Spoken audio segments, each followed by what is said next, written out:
Arnay. Sir Ayan, mayong gabi. Mayong gabi sa inyo. Saya ang nagapamati sa imo programa Action Marlon. Salamat kid Sir Brigada Eskwela 2023 ginupisahan sa mga adlaw sa damo ng mga public schools diri sa Pungsod, Pilipinas. Makabig ring bayanihan spirit sa mga Filipino para buligan ang eskwelahan sa preparasyon sa pabukasang klase. Dere sa Negros Occidental, kamusta ang monitoring sang inyo division, sir? Ano ang mga feedbacks nga nabato niyo, Sir Ayan?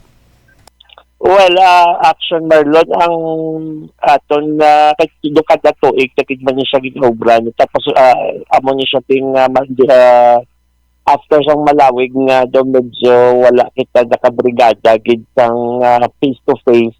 Kisubong daw medyo madamo ang nagabuylog para magbulig na maprepara ang aton mga eskwelahan. Kaya abo na naging positibo man kag naging maayo ang unang adlaw sang Brigada Eskwela kag sabay pa nga magpadayon ini sa bilog nga period sang Brigada Eskwela which is from subong until the end of the week. Aris, nadumduman ko, sir, sa mga nakaligad nga tuig, lain pa to ang presidente, lain man ang DepEd Secretary. Sa tion sang Brigada Eskwela, daw may ginlaki pa to, sir, nga daw contest bala pareho sang search for the best implementing school. Sa mga school year, sir, anong information mo? Sige pa ni sa gihapon or why na? Well, ginuntat na ang ginhimo contest ang Brigada Eskwela, no? Kasi siguro nakita Manila nga although gina-categorize ang eskwelahan into small, medium, large, very large. Kumbaga lain ang partnership, lain ang klase sa mga partners na makita sa kada area sa bilog ng Pungsod.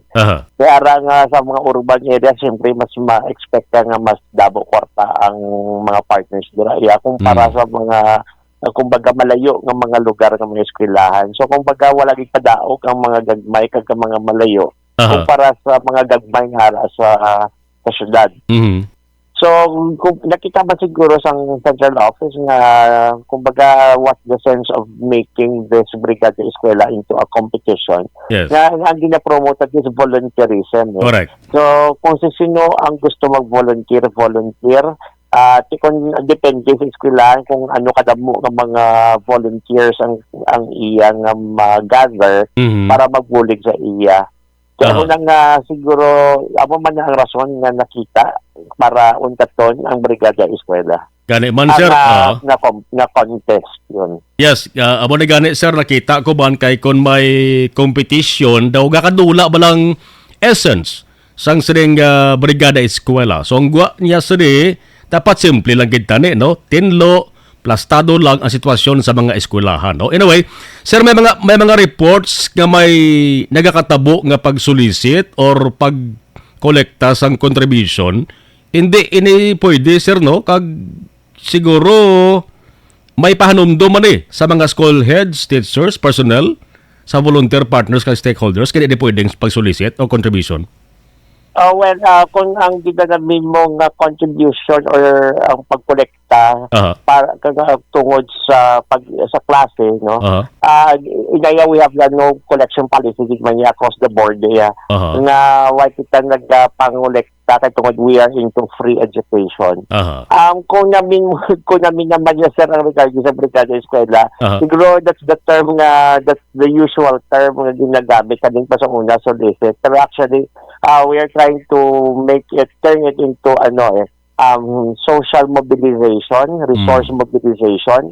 Nagapangita kita partners na makabulig sa aton. Pero tingay ko in the simplest term nga ginagamit natin, solicit ang ginatawag kasi na. Pero syempre, why kita ga-solicit ang aton lang those who can voluntarily give and donate to the schools, amo lang yung aton yung ginabaton. Amo yung ginabaton sa mga eskwelahan natin. Pero sila nga hungod nga nagasulat para mag-solicitar.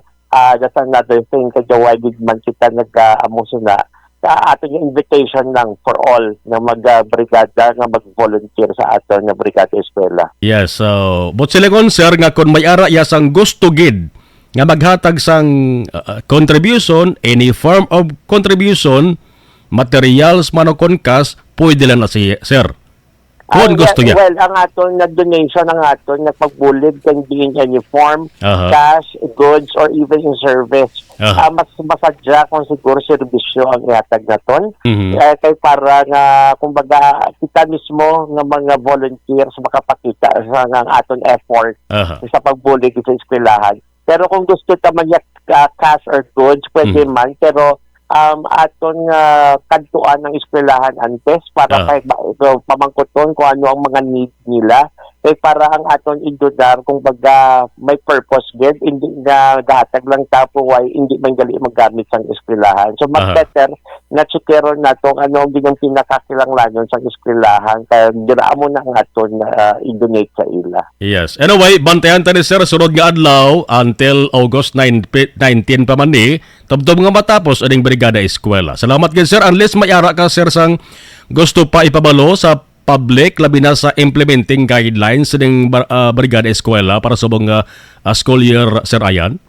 Well, ang aton lang Action Marlon, no? Nagpasalamat kita una. Kamo nga sa media, kamo ang number one naton mga partners nga nagabuligid sa aton nga division office. Nagpasalamat kita sa tanan nga partners. Sa tanan man na gusto magbuylog, kay tungod naman ng abrin ng aton klase, school year 23-24, kini nga Agosto 29, madamo sang aton nga pwede mahatag tag mabulig sa aton nga mga eskwelahan para mas aton mapreparar ini nga maging conducive learning environment para sa aton nga mga estudyante. So ginindikaran kamo tanan sang Division of Negros Occidental kaupod ining 576 schools nga nagka-compose ni nga magkari sa mga eskwelahan nga magbulig sa pagbrigada. Thank you very much. Salamat gid sir kamayong gabi. Mayong gabi. Action Firing Line.